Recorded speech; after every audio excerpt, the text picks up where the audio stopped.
तो दोस्तों ये है ऋषिकेश, और ऋषिकेश के त्रिवेणी घाट पर, गंगा के त्रिवेणी घाट पर हम आए हैं। और ये देखिए सफाई पूरी हो गई है, यहाँ ही होगी आरती, और आरती करने के लिए पूरा सफाई हो गई है। और ये घाट है, देखिए।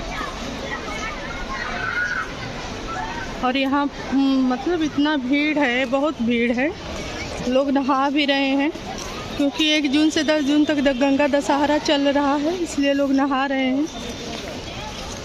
अरे कपड़ा तो लाए नहीं, हम कैसे नहाए? ले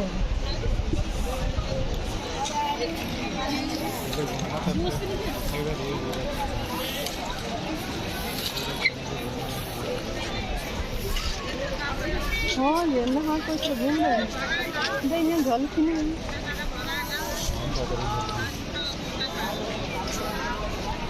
फिर आए आपको।